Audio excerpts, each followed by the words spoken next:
నమస్కారం డాక్టర్ గారు. నమస్తే మేడం. డాక్టర్ గారు, నరాల బలహీనత అన్న ప్రాబ్లమ్ కూడా ప్రెజెంట్ డేస్‌లో ఎక్కువ కనిపిస్తూ ఉన్నాయండి.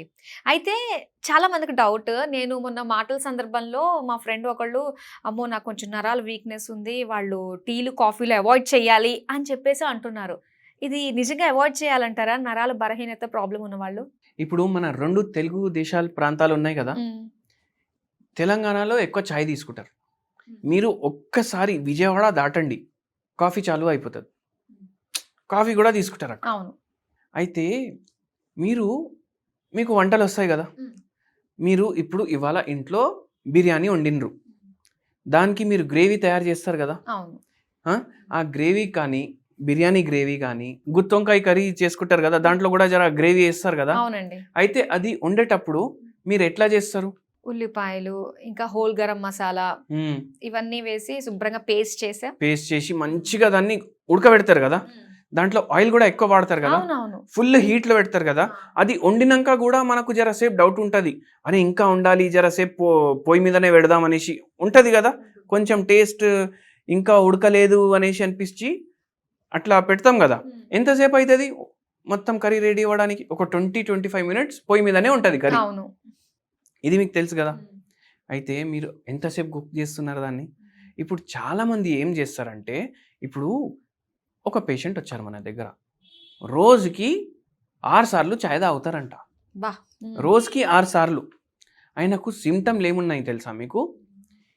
ఈ ఫింగర్స్లో తిమ్మిర్లు. ఓహ్!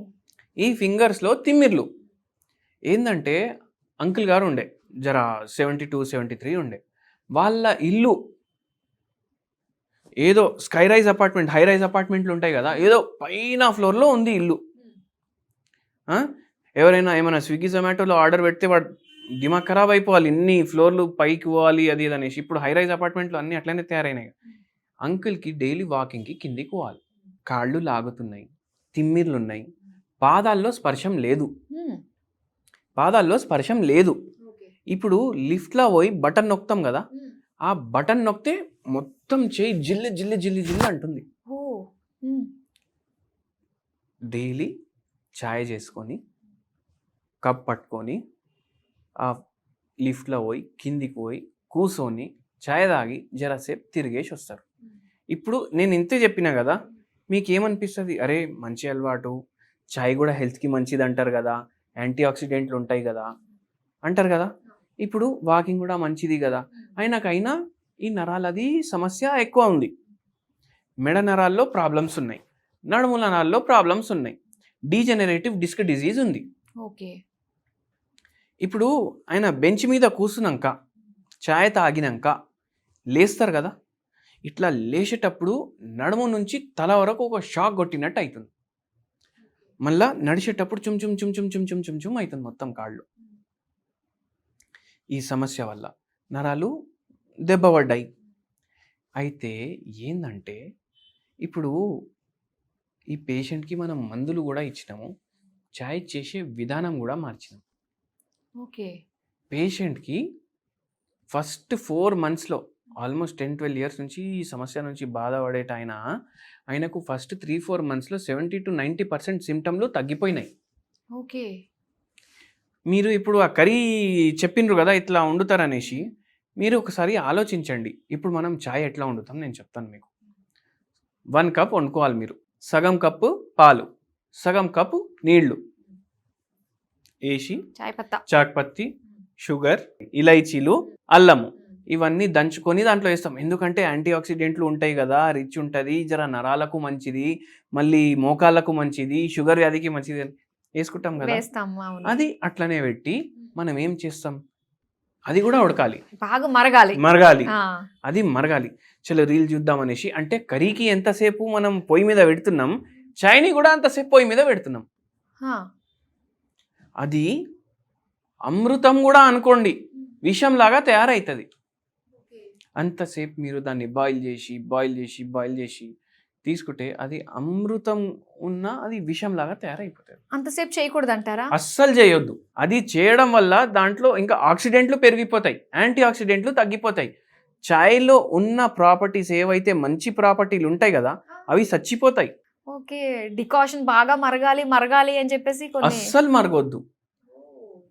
అస్సలు మరగొద్దు. మీరు పాత సినిమాలు చూడండి.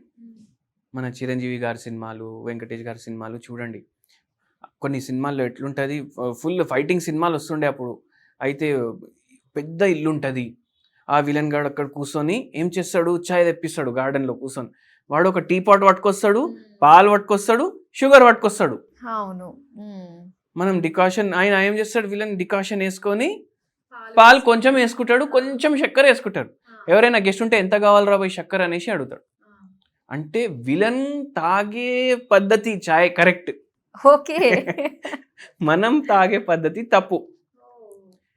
మీరు డికాక్షన్ ఎక్కువ బాయిల్ చేయొద్దు.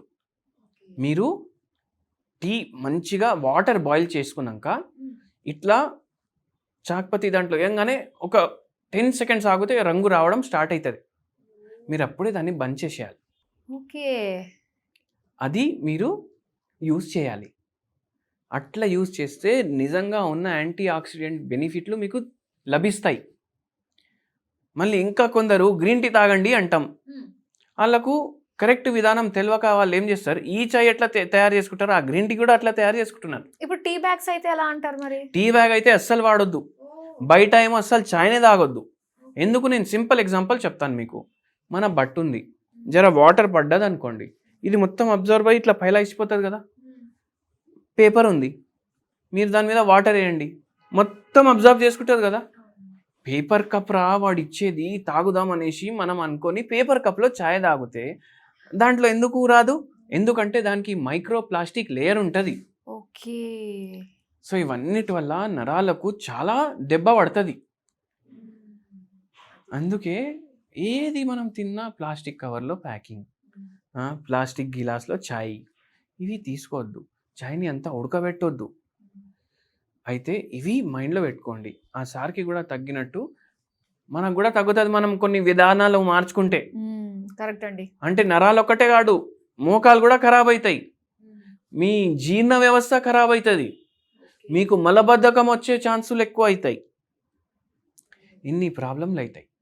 ఇప్పుడు చూడండి, అందుకే కొందరికి ఎట్లా అలవాటు అయిపోయింది అంటే నాకు ఛాయ్ తాగితేనే మోషన్ వస్తుంది. ఎందుకు? ఛాయ్ అయితే హెల్త్కి మంచిది కదా. అది సైకలాజికల్ గా అలా పెట్టేసుకున్నారు. ఇంత బాయిల్ చేస్తే గట్ హెల్త్ ఎఫెక్ట్ అయిపోతుంది కదా, గుడ్ బ్యాక్టీరియా చచ్చిపోతుంది దాంతో. అందుకే ఆ తప్పు మనం చెయ్యొద్దు. నరాల బలహీనతకి గ్రీన్ టీ చాలా మంచి రెమెడీ.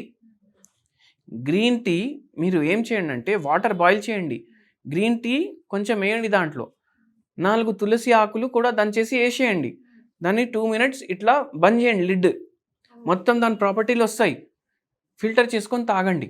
ఓకే. అంత ఈజీగా ఉంది కానీ ఎంత కష్టపడుతున్నాము. Okay. Within 5 minutes tea ready అయిపోవాలి. 2 చెంచాలే మీరు పాలు వేసుకోండి దాంట్లో. ఇది గుర్తుపెట్టుకోండి. నరాల సమస్య అట్లా మీకు మంచిగా కూడా అవుతుంది మనం గ్రీన్ టీ వాడితే. ఓకే. ఇది నిజంగా చాలా వాల్యుబుల్ ఇన్ఫర్మేషన్ అండి. ప్రతి ఒక్కరికి రీచ్ అవ్వాలని కోరుకుంటున్నాను. టీ ఎలా పెట్టాలి అన్న మంచిగా మాకు వివరించినందుకు thank you so much doctor గారు.